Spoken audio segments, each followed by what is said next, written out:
Hot అంశాలపై debate hot topic స్వాగతం. జడ శ్రవణ్ కుమార్ గత 5 సంవత్సరాల నుండి రాష్ట్ర ప్రభుత్వంపై పోరాడుతున్నారు. అదే సందర్భంలో న్యాయ పోరాటము చేస్తున్నారు. మరొక వైపున దిగ్గజ విశ్లేషకులుగా ప్రధాన ఛానళ్లలోనూ మన ముందుకు కనిపించారు. ప్రస్తుతం ఆయన తెలుగుదేశం పార్టీ అధినేత చంద్రబాబు నాయుడు గారి అబ్బాయి నారా లోకేష్ పోటీ చేస్తున్న మంగళగిరి నియోజకవర్గం నుండినే పోటీ చేయడానికి సిద్ధపడ్డారు. అలాగే తన పార్టీ జేబీఎం భారత్ పార్టీని భారీ స్థాయిలో రాష్ట్ర వ్యాప్తంగా పోటీకి దించుతున్నారు. అసలు తన లక్ష్యం ఏంటి, ఎందుకోసం ఇంతవరకు ఒక రూట్ ఉంది, ఇప్పుడు మరొక రూట్లోకి రావడానికి వెనకాల ఉన్నటువంటి అంశం ఏంటి, ఆయనతో మాట్లాడే ప్రయత్నం చేద్దాం. నమస్తే. ఏంటి మీరు లోకేష్ని టార్గెట్ చేయాల్సిన అవసరం ఏంటి? లేదు సాయి గారు నమస్తే.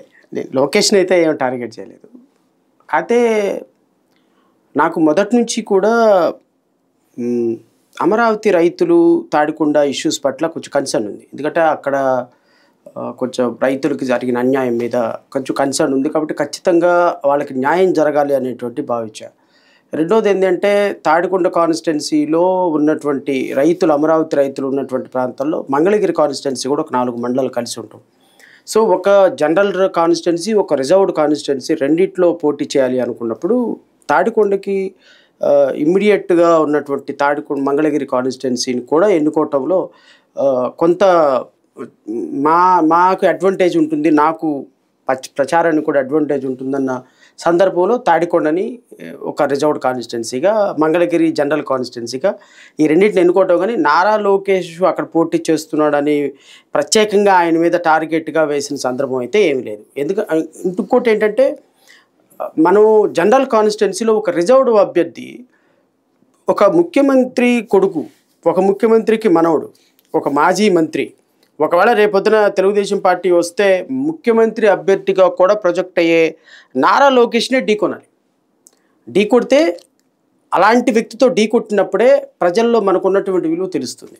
సో ఇవన్నీ కూడా కన్సిడరేషన్ పాయింట్లోకి తీసుకొని మంగళగిరి కాన్స్టిట్యున్సీలో నుంచి కూడా పోటీ చేస్తాను. అంతేగాని వ్యక్తిగతంగా ఆయన్ని టార్గెట్ చేయడమో లేకపోతే ఆయన కాన్స్టిట్యున్సీలో నేను పోటీ చేయాలనే ఉద్దేశం అయితే ఏం లేదు. అంటే మనకి అమరావతి అన్న పార్ట్ చూసుకున్నప్పుడు ఒక సింగపూర్కి దగ్గరలోకి, జపాన్కి కొద్దిగా దూరానికి ఆగిపోయింది గతంలో తెలుగుదేశం టైంలో. అయితే అలా ఆగిన దాన్ని చెడగొట్టినటువంటి శ్రీలంకలాగా మార్చుతున్నటువంటి వ్యక్తి జగన్మోహన్ రెడ్డి అయితే మళ్ళీ తీసుకొచ్చి దాన్ని ఇంద్రస్థాలంగా అమరావతిగా మార్చాలని ప్రయత్నిస్తున్నటువంటిది లోకేష్. అది ప్రస్తుతం అక్కడ ఉన్నటువంటి ఒక సెంటిమెంట్. అలాంటప్పుడు దాన్ని మధ్యలో మనం చెడగొట్టడం ఎంతవరకు రైట్? నేనేమంటానంటే 2014 నుంచి 19 వరకు ఇప్పుడు మీరే చెప్పారు. అంటే మీరు అమరావతి సింగపూర్ అన్న దాంట్లో సర్కాసిజం నేను అర్థం చేసుకోగలను. 14 నుంచి 19 వరకు అమరావతి రాజధానిని సర్వనాశనం చేసింది బాబు కొడుకులే, చంద్రబాబు నాయుడు, నారా లోకేష్. ఎందుకంటే ఇంతకుముందు డిబేట్లో కూడా మనం చాలా మాట్లాడుకున్నాం. అమరావతి రాజధానిని రైతులను ఒప్పించి భూములు తీసుకుంది ప్రభుత్వం, తీసుకున్నది ఆంధ్రప్రదేశ్ రాష్ట్ర ప్రభుత్వమైనా అప్పుడున్నటువంటి తెలుగుదేశం ప్రభుత్వం. ఆ రైతుల్ని నట్టేట ముంచింది కూడా ఆ ప్రభుత్వమే. ఎందుకంటే ఆ రైతులకి ఆ రోజే చట్ట ప్రకారం వాళ్ళకి ఇవ్వాల్సినటువంటి రీకాన్స్టిట్యూటెడ్ ఫ్లాట్స్ కానీ లేకపోతే వాళ్ళకి రావాల్సినటువంటి కవులు కానీ ఇంకోటి కానీ ఆ రోజే ఫిక్స్ చేసి ఉన్నట్టయితే వాళ్ళకి ఈరోజు ఈ బాధలు వచ్చేవి కాదు. నెంబర్ 2, అమరావతి రాజధానిగా లీగల్గా ఒక అప్రూవల్ తీసుకొని శాసనసభ ద్వారా కేంద్ర ప్రభుత్వం దగ్గర నుంచి నోటిఫై చేయించి అమరావతిని కదల్చడానికి అవకాశం లేకుండా ఒక స్ట్రాంగ్ లీగల్గా తయారు చేస్తున్నట్టు ఈరోజు రైతులకు ఈ బాధలు వచ్చాయి కాదు.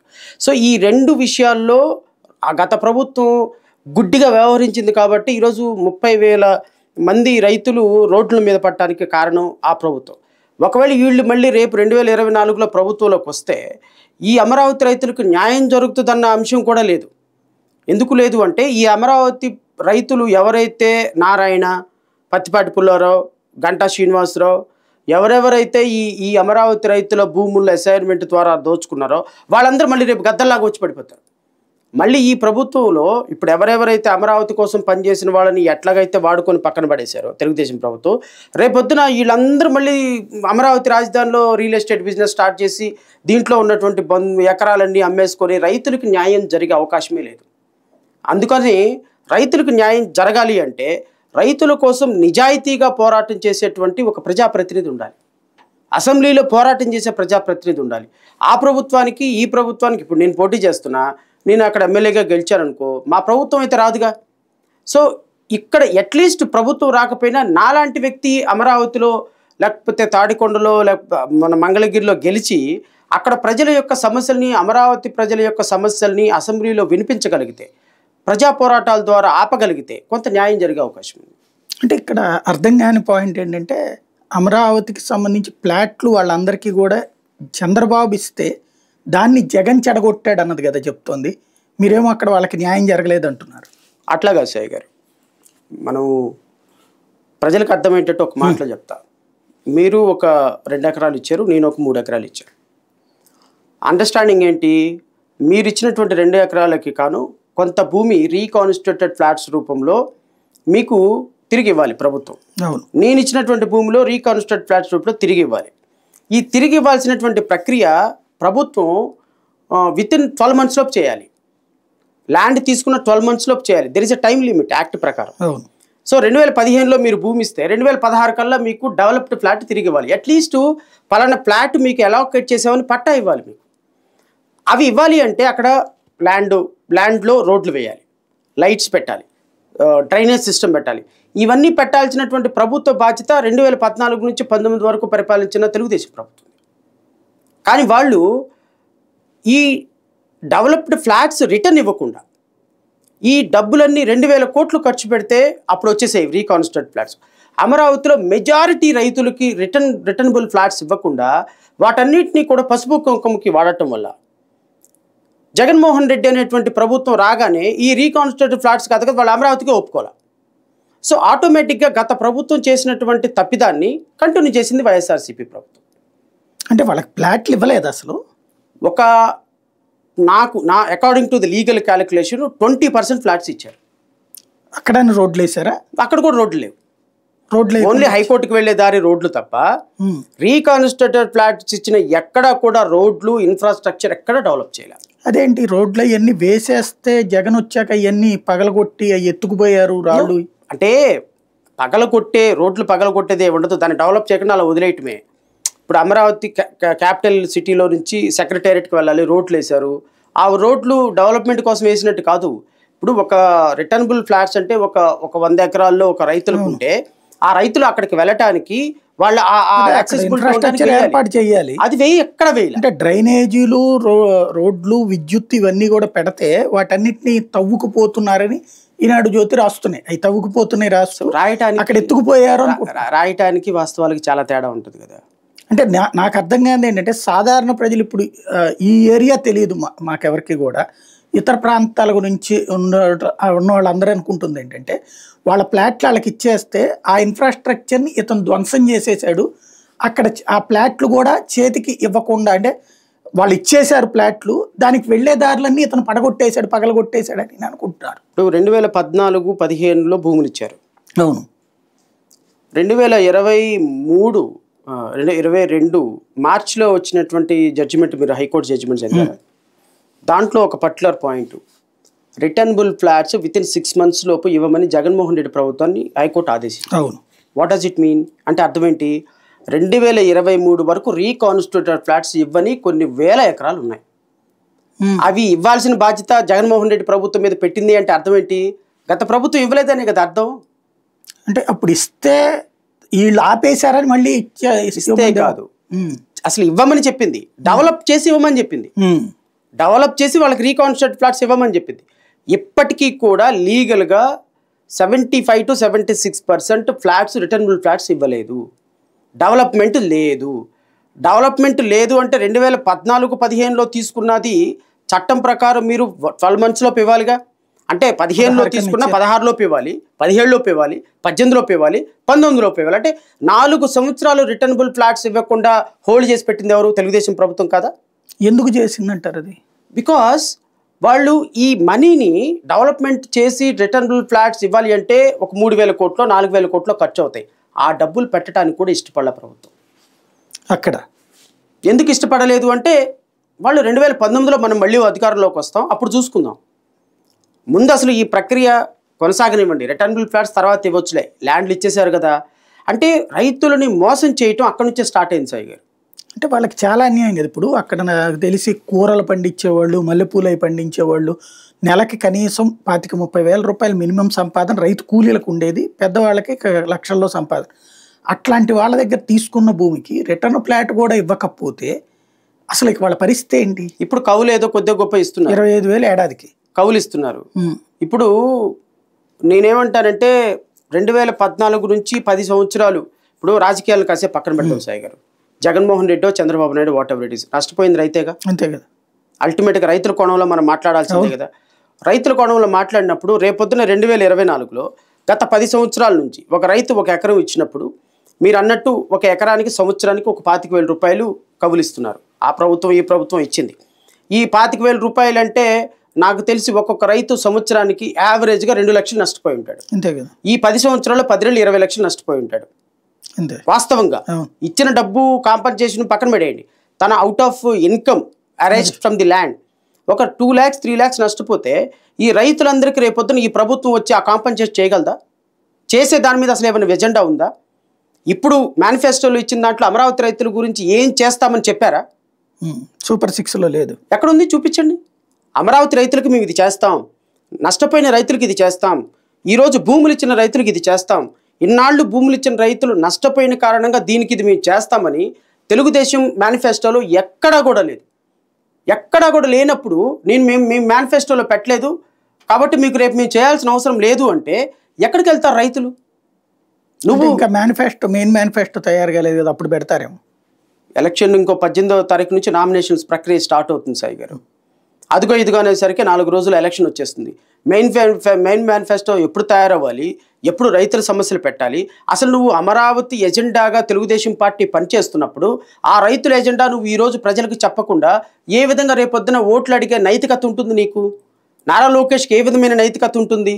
ఆ రోజున తెనాలి శ్రావణ్ కుమార్ వీళ్ళందరూ దగ్గరుండి కదా రైతులకు ఇప్పించింది. రేపొద్దున ఇదే రైతులు మళ్ళీ అన్యాయం అయిపోతే తెనాలి శ్రావణ్ కుమార్ సమాధానం చెప్తాడా?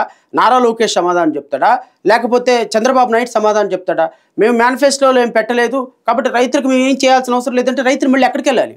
అంటే ఇప్పుడు వాళ్ళు అంటున్నది ఏంటంటే మేము అధికారంలోకి వస్తే సమస్య సృష్టించింది జగన్ అంటున్నారు. అది మీరు చెప్పినట్టు అయితే ఎవరికి తెలియదు, అది వాళ్ళు ఇవ్వలేదు అన్నటువంటి సంగతి. వాళ్ళకన్నా తెలుసా అది? ఎందుకు తెలియదు సాయి గారు? మరి అయినా కూడా వాళ్ళు అట్లాగే జగన్నే ద్వేషిస్తున్నారు. జగన్ ద్వేషిస్తున్నారు. అసలు మనం చేసిన తప్పులు ఏంటి ఉన్నాయి? గురువింద కింద సామెతలాగా మనం అమరావతి గురించి చేసిన తప్పులు అవి మాట్లాడితేనే కదా నేను తప్పయింది. నా మీద బురద జల్లటానికి నేను వైసీపీ కోవట్నని, వైసీపీ కమ్ముడిపోయానని ఇవి మాట్లాడినందుకే నేను వైసీపీ తరపున మాట్లాడటంలా రైతుల తరపున మాట్లాడుతున్నా. అసలు వాళ్ళు అట్లా ఫీల్ అవుతున్నారా? ఎందుకు ఫీల్ అవటంలా? ఫీల్ అవ్వటం లేదు కాబట్టే, ఫీల్ అవుతున్నారు కాబట్టే 28,000 మంది రైతులు 34,000 ఎకరాలు ఇస్తే కనీసం 27,000 మంది రైతులు ఎందుకు పాల్గొనటం లేదు ఉద్యమంలో? 27,000 మంది రైతులు ఎందుకు రావటం లేదు బయటికి? రావట్లేదా? ఎందుకు వస్తున్నారు? ఎక్కడ వస్తున్నారు?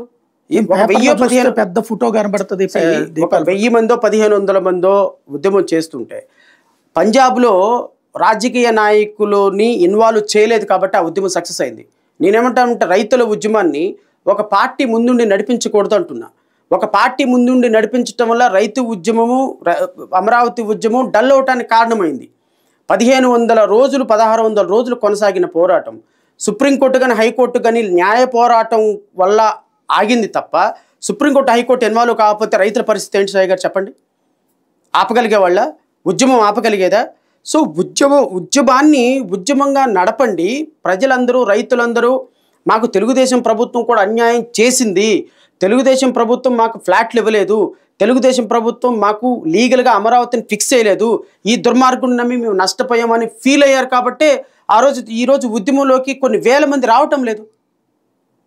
ఎవరో ఒకళ్ళు ఇక్కడ అక్కడ ఆ కులం నుంచి 10 మంది, ఆ కులం నుంచి 10 మంది వచ్చే సందర్భమే కానీ అసలు ఒక అమరావతి రైతులు, ఒక ఎమోషను, 1,000 మంది రైతులు ప్రభుత్వానికి భూములు ఇస్తే ఎందుకు రాయలసీమలో, విశాఖపట్నంలో, తిరుపతిలో, ప్రకాశం జిల్లాలో, నెల్లూరు జిల్లాలో ఎందుకు లేదు ఉద్యమం?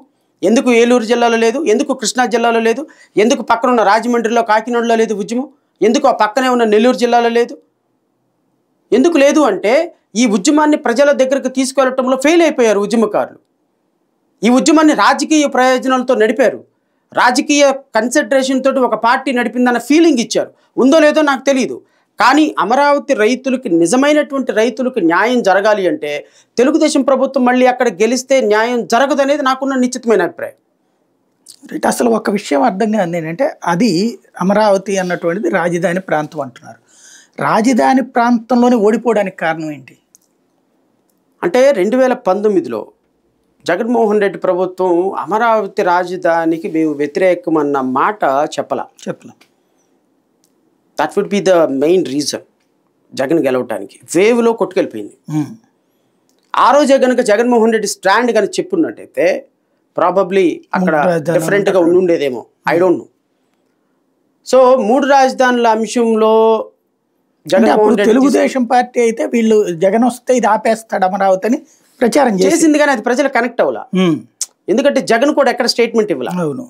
వీళ్ళిద్దరూ చెప్పారు, రోజాను తెలుగుదేశం చాలా మంది కూడా, నాకు తెలిసి మంత్రులు వీళ్ళందరూ కూడా జగన్ ఇక్కడే ఉంటాడు, ఇక్కడే ఇల్లు కూడా కాబట్టి ఎక్కడికి పోవడన్న మాట చెప్పని కారణంగా ప్రజలు కన్విన్స్ అయ్యారు. రెండోది ఏంటంటే, కాయిన్ అదర్ సైడ్ మీరు చూస్తే తెలుగుదేశం ప్రభుత్వం రాజధాని రైతులకు అన్యాయం చేసిందన్న అంశం కూడా రాజధాని రైతుల్లో ఉంది. ఓకే. రాజధాని రైతులలో తెలుగుదేశం ప్రభుత్వం నారాయణని పెట్టి ఇంకో ఎదవలందరినీ డంప్ చేసి కొన్ని వేల ఎకరాలు వీళ్ళు అక్కడ అన్యాయంగా రాయించేసుకున్నారు, అసైన్మెంట్ భూములు లాక్కున్నారు, అన్యాయం చేశారు. రాజధానికి సరైనటువంటి రైతులకు న్యాయం జరగలేదు. కాబట్టి వీళ్ళు రాజధానికి అన్యాయం చేసిన కారణంగా వీళ్ళని ఓడించాలనేటువంటి ప్రజల యొక్క ఓట్ రిఫ్లెక్షన్ ఆ ఎలక్షన్లో కనిపించింది. సో జగన్మోహన్ రెడ్డి నార్మల్గా అపోజ్ చేయలేదు కాబట్టి కోర్టులో గుద్దేశారు. అసైన్డ్ భూములకు సంబంధించి అసలు ఏంటి ఆ వివాదం అక్కడ? అంటే ఇది చాలా పెద్ద సబ్జెక్టు సాయి గారు, బట్ వన్ షార్ట్ పాయింట్లో చెప్తాను నేను. అసైన్డ్ భూములు, మీరు ఒక ఎస్సీ రైతు, మీకు ఎక్కువ అసైన్మెంట్ ఇచ్చారు, క్యాపిటల్ అనౌన్స్ చేయబోతున్నామని ఒక కమిటీ వేశారు, నారాయణ తోటి కమిటీ వేసినప్పుడు దొనకొండ కూడా దాన్ని ప్లస్ చేస్తారు. అప్పుడు దొనకొండ, ప్రకాశం జిల్లాలో దొనకొండను కూడా క్యాపిటల్ చేయాలని. వీళ్ళు క్యాపిటల్ అక్కడ వస్తుంది అనేటువంటి Jaganmohan Reddy allegation quid pro quo. Probably Jaganmohan Reddy లీగల్గా దాన్ని నిరూపించడంలో హీ ఫెయిల్డ్. ప్రాబబ్లీ నాలాంటి ఎవడన్నా పక్కన ఉంటే దాన్ని లీగల్గా కరెక్ట్గా ఫిక్స్ చేయగలిగి ఉంటాడేమో. బట్ జరిగినది మాత్రం కొంత యథార్థం జరిగింది. తెలుగుదేశం ప్రభుత్వం వేసినటువంటి కమిటీ, నారాయణ, గంటా శ్రీనివాసరావు వీళ్ళందరూ కూడా నాకు తెలిసి కొన్ని వేల ఎకరాలు అసైన్డ్ భూమి రైతుల దగ్గరికి వెళ్ళి క్యాపిటల్ అమరావతి అన్న డెసిషన్ వస్తుందన్నది వీళ్ళకి ముందే తెలుసు. బికాస్ ఇంటర్నల్గా అందరూ కూర్చొని మాట్లాడుకుంటారు కదా, అమరావతి క్యాపిటల్ మీరు వీలైనంత వరకు ల్యాండ్ ప్రొక్యూర్ చేయండి అని. ఈ ల్యాండ్ ఏం చేశారు, వీళ్ళ అనుచరుల పేరు మీద అసైన్మెంట్ ల్యాండ్లు లాగేసుకోవటం, కొనేసుకోవటం మొత్తం లాగేశారు. సో మీకు తెలియదు కదా, మీ దగ్గరకు వచ్చి ₹1,00,000 పెట్టి ల్యాండ్ కొనేశారు. సో అసైన్మెంట్ ల్యాండు డైరెక్ట్గా ట్రాన్స్ఫర్ అవ్వదు కాబట్టి అప్పుడు అగ్రిమెంట్ ఆఫ్ సేల్ రాసేసుకొని దాన్ని పొజిషన్లో వీళ్ళు పెట్టుకున్నారు. సో సబ్సిక్వెంట్గా అమరావతి క్యాపిటల్గా అనౌన్స్ చేసి 2015 ల్యాండ్ పూలింగ్ రూల్స్ రిలీజ్ చేశారు. ల్యాండ్ పూలింగ్ రూల్స్ రిలీజ్ చేసినప్పుడు అప్పుడు ఎవరు పొజిషన్లో ఉంటే వాళ్ళు, ఎవరు పట్టా ఉంటే వాళ్ళు, పట్టా భూమికి ఇంత రిటర్నబుల్ ఫ్లాట్స్, పొజిషన్లో ఉన్న భూమికి ఇంత రిటర్నబుల్ ఫ్లాట్స్. సో సబ్సిక్వెంట్గా లీగల్గా ప్రాబ్లం లేకుండా అసైన్మెంట్ పట్టాలని కూడా వేరే వాళ్ళ దగ్గర పొజిషన్లో ఉన్నప్పుడు వాళ్ళకి రిటర్నబుల్ ఫ్లాట్స్, వాళ్ళకి కవులు ఇచ్చేదానికి ఒక జీవో ఇష్యూ చేశారు. ఓకే. సో ఆ జీవో ద్వారా ఈ ఏదైతే నారాయణ అండ్ బ్యాచ్ తీసుకున్నటువంటి భూములన్నిటినీ కూడా, ఆ జీవో ద్వారా తీసుకున్నటువంటి భూముల్ని అసైన్మెంట్ భూములు ఎవరి దగ్గరైనా ఉన్నట్టయినా no problem, it is not an offence. So వీళ్ళు ఆధారాలు సమర్పించి దానికి రీకాన్స్టిట్యూటెడ్ ఫ్లాట్స్కి, కమర్షియల్ ఫ్లాట్స్కి రేపొద్దున ఇంకో బెనిఫిట్స్ పొందాయన్ని వీళ్ళు తెచ్చుకోవడానికి లీగల్గా ఆ జీవో సహకరించింది. ఇక్కడ కాన్స్టిట్యూషన్ ప్రకారం అయితే ఒకసారి భూమి దళితుడికి ఇచ్చిన తర్వాతన ఆ భూమి అతను వద్దంటే ఇంకొక దళితుడికి ఇవ్వాలి, కానీ ఇట్లాగ వేరే వాళ్ళకి ఇవ్వకూడదు అనేది ఉంటుంది కదా. ఒకవేళ దానికి అట్లా చట్టం చేస్తే ఈ రెండింటికి కాంట్రడిక్ట్ అవుతుంది కదా. అంటే కాన్స్టిట్యూషన్లో అలాంటి చట్టం ఏం లేదు. ఇప్పుడు మీకు చాలా రకాలు ఉన్నాయి సాయి గారు. అసైన్మెంట్ భూమి, మీరు మిలిటరీ మ్యాన్ అనుకోండి, మీకు ఇచ్చినటువంటి భూమి 10 సంవత్సరాలు మీరు అమ్మేసుకోవచ్చు. లేదా నాన్ ఎలినేషన్ క్లాజ్ లేదనుకోండి, మీరు అమ్మేసుకోవచ్చు. ఒకవేళ ఎలినేషన్ క్లాజ్ ఉందనుకోండి, దాన్ని అమ్మటానికి కొనటానికి లేదు. అమ్మటానికి కొనటానికి అసైన్మెంట్ భూమిలో బోర్డు స్టాండింగ్ ఆర్డర్స్ అంటారు. బోర్డు స్టాండింగ్ ఆర్డర్స్ ప్రకారం అసైన్మెంట్ భూమి కొనటానికి అమ్మటానికి లేదు, ఎక్సెప్షనల్ సర్కమ్స్టాన్సెస్ లో తప్ప. ఈ బోర్డు స్టాండింగ్ ఆర్డర్స్ ప్రకారం ఒక అసైన్మెంట్ భూమి ఒక రైతుకి ఇచ్చినప్పుడు అది అమ్మితే ఆ భూమి గవర్నమెంట్ రెజ్యూమ్ చేసుకొని ఆ భూమిని వేరే దళితుడికి ఇస్తుంది, because you violated the conditions అని అర్థం. ఈ పర్టికులర్ కేసులో ఏం జరిగిందంటే అమరావతిలో అలాంటి భూములు వేరే వాడికి అమ్మినా దాన్ని జీవో ద్వారా రెగ్యులరైజ్ చేశారు. అదే అనేది అట్లాగే చెయ్యొచ్చా? జీవో ఈజ్ ఇన్వాలిడ్, అదే జీవో ఈజ్ ఇన్వాలిడ్, కానీ గవర్నమెంట్ పాలసీ డెసిషన్ అయితే మాత్రం వ్యాలిడ్. ఓకే, ఇది పాలసీ డెసిషన్. మరి అంతే కదా. ఇప్పుడు జగన్మోహన్ రెడ్డి ఏం చేశాడు, 20 సంవత్సరాలు అసైన్మెంట్ ఇచ్చిన ఎవరికి ఇచ్చినా అది వాళ్ళు అమ్మేసుకోవచ్చు అని రైట్స్ ఇచ్చేసాడు. It is a policy decision. Okay, so it is sustainable. మామూలు జీవో అయితే కనుక చెల్లుబాటు కాదు, మామూలు జీవో అయితే చెల్లుబాటు కాదు, but it is a policy decision of the government. So Jaganmohan Reddy 20 సంవత్సరాలు అసైన్మెంట్ అనుభవించే వాళ్ళందరూ అమ్మేసుకోవచ్చు అని జీవో ఇచ్చాడు. ఇది గవర్నమెంట్ లో కరెక్టే కదా, నిలబడింది కదా. ఇప్పుడు అందరూ అమ్మేసుకుంటున్నారు కదా. అలాగా చంద్రబాబు నాయుడు ఎవరైతే అసైన్మెంట్ భూములు ఇచ్చామో ఆ అసైన్మెంట్ భూములు ఇచ్చిన వాళ్ళందరూ దగ్గర నుంచి వేరే వాళ్ళు కొనుక్కున్నది రెగ్యులరైజ్ చేసి కొనుక్కున్న వాళ్ళు మాకు సమర్పించండి, దీన్ని మీ కవులు మీకు ఇస్తాము, రెమ్యునరేషన్ ఆర్ కాంపన్సేషన్ మీకు ఇస్తాము, రిటర్నబుల్ ఫ్లాట్స్ మీకు ఇస్తాము అనేటువంటి ఒక క్లాజ్ పెట్టేసి ఆ జీవోని ఇష్యూ చేయటం వల్ల కొనుక్కున్న వాళ్ళందరూ, అంటే దట్ మీన్స్ నారాయణ ఈ యదవలో కొనుక్కున్న అన్ని ఫ్లాట్స్ని త్రూ జీవో ద్వారా రెగ్యులరైజ్ చేశాడు. ఓకే, ఇప్పుడు మిమ్మల్ని ఎన్నుకుంటే ఆ సమస్యకి ఎలాంటి పరిష్కారం చూపెట్టగలుగుతారు? ఫస్ట్ నన్ను ఎన్నుకుంటే ఫస్ట్ నెంబర్ 1 నారాయణ, గంటా శ్రీనివాసరావు, పత్తిపాటి పుల్లారావు, చంద్రబాబు నాయుడు, నారా లోకేష్, ఈ కాన్స్పిరసీలో ఉన్న వాళ్ళందరినీ మొదటిగా ఎఫ్ఐఆర్ బుక్ చేసి బొక్కలో వేసేస్తాం. అది ఎట్లా సాధ్యం? అంతే సాధ్యము. ఎందుకు సాధ్యం కాదు? ఇప్పుడు మీరు ఒక ప్రభుత్వం ఒక ఎఫ్ఐఆర్ కట్టడంలో ప్రాథమికమైన ఆధారాలు సేకరించాలి. ఇప్పుడు ఒక భూమి ద్వారా ఒక దళిత బిడ్డకు ఇచ్చినటువంటి భూమిని అసైన్మెంట్ భూములు మీరు కొనుక్కొని తద్వారా నారాయణ లాంటి వ్యక్తులందరి దగ్గర నుంచి వాళ్ళ అనుచరులందరికీ ఇచ్చేసేసి తద్వారా బినామీ ఆస్తులు సంపాదించుకున్నారనేది నా ప్రధానమైనటువంటి అభియోగం. దీన్ని ఖచ్చితంగా రైతులకి ఇచ్చినటువంటి అసైన్మెంట్ భూమి రైతుల దగ్గర ఉండాలి. ఈరోజు ఎవరైతే బినామీ ఆస్తుల ద్వారా కొనుక్కున్నారో వాళ్ళందరూ కూడా కల్ప్రిట్సే. సో ఖచ్చితంగా దీని మీద ఒక న్యాయ విచారణ జరిపించాలనేది నా ప్రాథమికమైన డిమాండ్. ఒకవేళ అది కాని పక్షంలో ప్రభుత్వం తెలుగుదేశం ప్రభుత్వం వైఎస్ఆర్ ప్రభుత్వం ఉంటుంది, బట్ ప్రతినిధిగా ఎమ్మెల్యేగా ఆ కాన్స్టిట్యున్సీలో ఉన్న ప్రతి కులం, ప్రతి మతం, ప్రతి ప్రాంతంలో ఉన్నటువంటి వ్యక్తి యొక్క ప్రయోజనాలు కాపాడాల్సిన బాధ్యత నాది. సో ఇప్పుడు నేను ఎమ్మెల్యేగా అక్కడ ఎన్నుకోగలిగితే ఎవరెవరికైతే ప్రభుత్వానికి భూములు ఇచ్చి నష్టపోయినారో వాళ్ళకి రైట్ ఫ్రమ్ 2014 నుంచి 2024 వరకు 2.5 times ఎక్కువ కాంపన్సేషన్ ఇచ్చి వాళ్ళ 2013 యాక్ట్ ప్రకారం వాళ్ళ భూముల్ని సెటిల్ చేయాలి. ల్యాండ్ ఎక్విజిషన్ కాంపన్సేషన్ ద్వారా వాళ్ళకి ఇమ్మీడియట్గా సెటిల్ చేయాలి. ఆ ప్రాంత రైతులకు నష్టపోయినందుకు కాను వాళ్ళ కుటుంబాలకి KG to PG విద్య ఇచ్చి వాళ్ళ లైఫ్లో ఎవరైనా సరే ఇంటికి ఒక ప్రభుత్వ ఉద్యోగం ఆ ప్రైవేటు ఉద్యోగం కల్పించాల్సిన బాధ్యత ప్రభుత్వమే తీసుకోవాలి. ఇవి నా డిమాండ్స్. అది నేను నెరవేరుస్తానో లేదో నాకు తెలియదు. ఎందుకంటే సాయి గారు, నేను మాట్లాడేది రైతు అనేవాడిని ప్రొటెక్ట్ చేయాలి. నువ్వు 10 రూపాయలు ఇవ్వాల్సిన చోట 100 రూపాయలు ఇవ్వు, నష్టం లేదు. ఎందుకు అంటే రైతు బాగుంటే సమాజం బాగుంటుంది. మీరు రాజకీయ ప్రయోజనాలతో రైతులను నాశనం చేయొద్దు.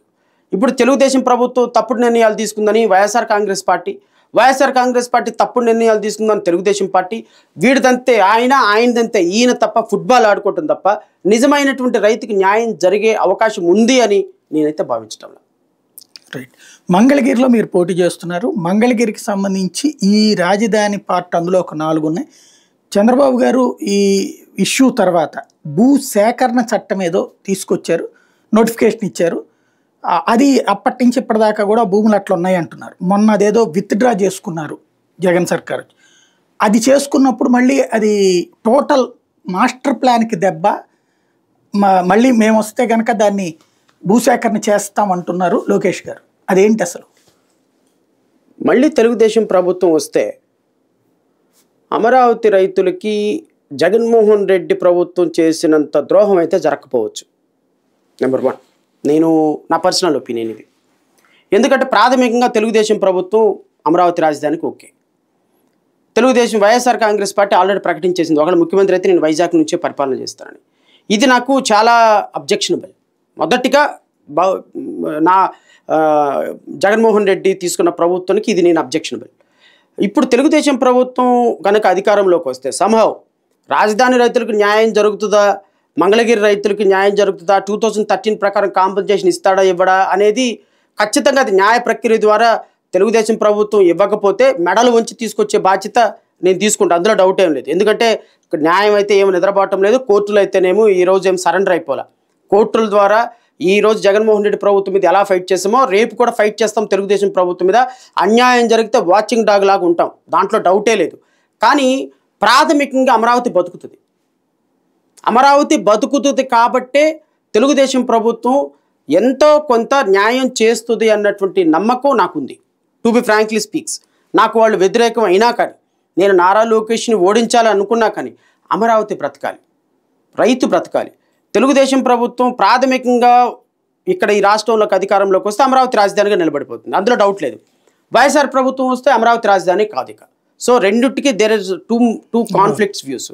సో రేపొద్దున చంద్రబాబు నాయుడు అధికారంలోకి వచ్చిన తర్వాత ఆయన చిత్తశుద్ధి మీద నాకు నమ్మకం లేదు. ఎందుకంటే ఆయన చెప్పేది ఒకటి, చేసేది ఒకటి, మాట్లాడేది ఒకటి, ప్రవర్తించేది ఒకటి.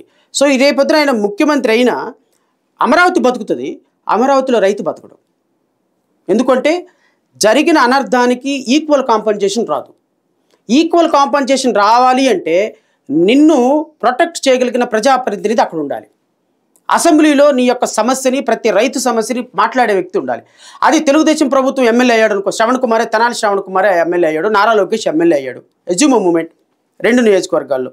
రేపొద్దున మంగళగిరి, రేపొద్దున నారా లోకేష్ ఎమ్మెల్యే అయిన తర్వాత తెలుగుదేశం ప్రభుత్వం ఒక నిర్ణయం తీసుకుంటే ఒక ప్రజాప్రతినిధిగా వాళ్ళ నాన్న తీసుకున్న నిర్ణయాన్ని, వాళ్ళ ప్రభుత్వం తీసుకున్న నిర్ణయాన్ని సమర్థిస్తాడు. కానీ ప్రజాప్రతినిధిగా మంగళగిరిలో జరిగినటువంటి అన్యాయాన్ని ప్రశ్నిస్తాడా?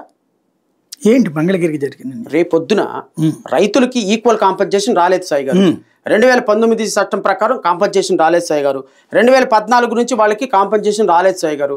ఇలా రానప్పుడు, ఇవ్వలేనప్పుడు మా ప్రభుత్వం తీసుకున్న నిర్ణయం ఇది కాబట్టి మేము యాజ్ ఎ పాలసీ డెసిషన్కి వెళ్ళిపోతున్నాం అంటాడే కానీ నారా లోకేష్ రేపు ఇదిగో నా ప్రజలకి 2013 కాంపన్సేషన్ రావాలి అని మాట్లాడు కదా.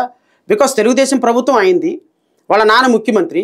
ఒకవేళ అయితే గీతే చెప్తున్నా, ఎవరు ఒకవేళ బై ఛాన్స్ ఒకవేళ అయితే అక్కడ ఆయన ఎమ్మెల్యేగా ఆ ప్రజల యొక్క మనస్తత్వాన్ని ప్రతిబింబించాడు కదా. అంటే పాలసీనే వాళ్ళకి అనుకూలంగా తీసుకోవచ్చు. ఎట్లా? వాళ్ళ నానే కాబట్టి పాలసీయే అనుకూలంగా తీసుకోరు అనేది నా భావన. ఎందుకని అంటే అసలు అమరావతిని బాగు చెయ్యాలన్నటువంటి తపనే కదా ఆయనలో ఉంది. ఇప్పుడు 2014 నుంచి 19 వరకు ఏం బాగు చేశారంటున్నా నేను. మీ దగ్గర అధికారం ఉన్నప్పుడు ఏడవలేదు, మీరు అధికారం ఉన్నప్పుడు బాగు చేయలేదు, అధికారం ఉన్నప్పుడు ఒక తట్ట మట్టేసి ఒక బిల్డింగ్ కట్టలేదు అమరావతిలో, మంగళగిరిలో అసలు కనీసం ఒక రోడ్డు వేయలేదు. అధికారం ఉన్నప్పుడు మీరు ముఖ్యమంత్రి, మీ ఇప్పుడు మంగళగిరిలో నియోజకవర్గంలో పోటీ చేస్తున్న నారా లోకేష్ మంత్రి అంటే ఏంటి సార్? మొత్తం రాష్ట్రం మొత్తానికి కదా. మంత్రిగా ఉన్నప్పుడు కనీసం మంగళగిరి, తాడికొండకి అనౌన్స్ చేసినప్పుడు మీరు అమరావతి రాజధానిగా, పక్కనే ఆనుకొని ఉన్న మంగళగిరి కూడా రాజధానిగా ఒక తట్ట మట్టేసి మంగళగిరిలో గట్టిగా అనుకున్న దానికి ఒక బిల్డింగ్ కట్టారా? ఒక కంపెనీ పెట్టారా? 10 మందికి ఉపాధి కల్పించారా? మరి మంగళగిరి మీద ఏం ప్రేమ చూపించినట్టు మీరు?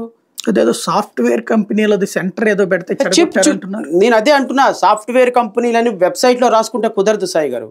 నేను ఈ నారా లోకేష్ అండ్ చంద్రబాబు నాయుడు మీద హైకోర్టులో కేసు వేసినప్పుడు ఫస్ట్ ఇంటర్వ్యూ మీరే చేశారు. అప్పుడు వేరే ఛానల్లో ఉన్నారు, నేను ఫస్ట్ ఇంటర్వ్యూ హైదరాబాద్ నుంచి డైరెక్ట్గా వచ్చి మీ ఇంటర్వ్యూలోకి వచ్చిన. నేను ఇప్పటికీ కూడా దాని మీద కమిట్ అయి ఉన్నా.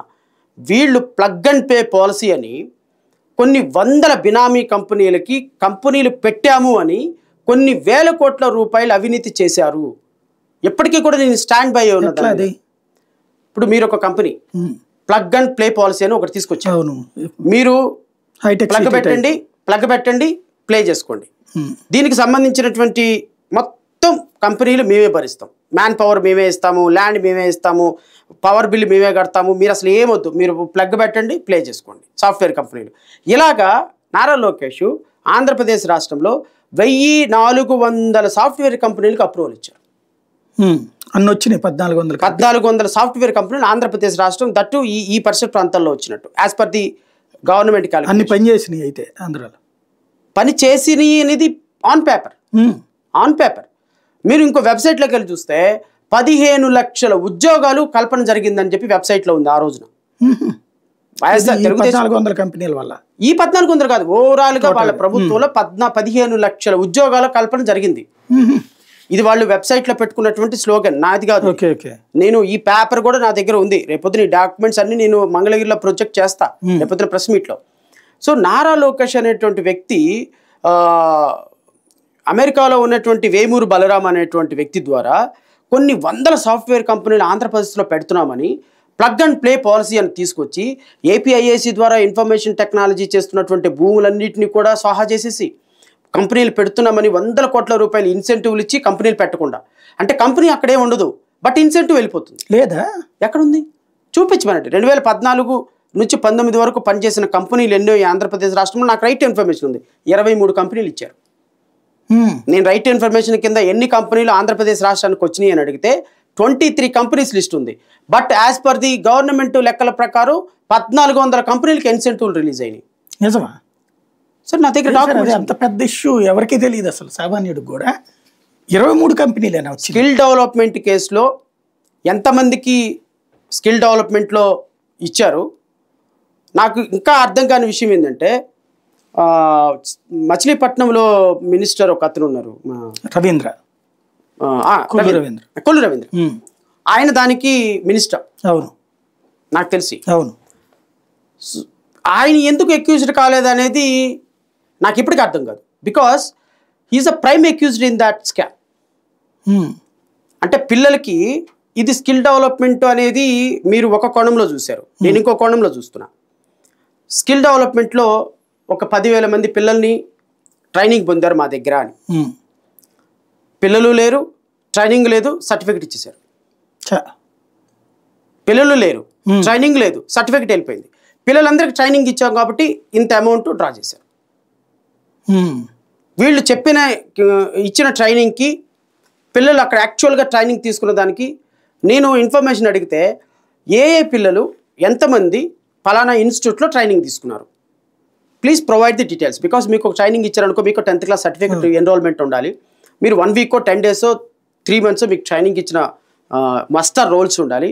ఇవన్నీ అడిగితే నాకు తెలిసి అప్పుడు ఎన్టీఆర్ బిల్డింగ్లో 2nd floorలో ఆఫీస్ ఉండేది. నేను అడిగితే there are no such details available అని ఇచ్చారు నాకు ఇన్ఫర్మేషన్. ఎంతమంది పిల్లలు ట్రైనింగ్ తీసుకున్నారో వాళ్ళ దగ్గర ఇన్ఫర్మేషన్ లేదు. ఏ ఇన్స్టిట్యూషన్ వాళ్ళు తీసుకున్నారో ఇన్ఫర్మేషన్ లేదు.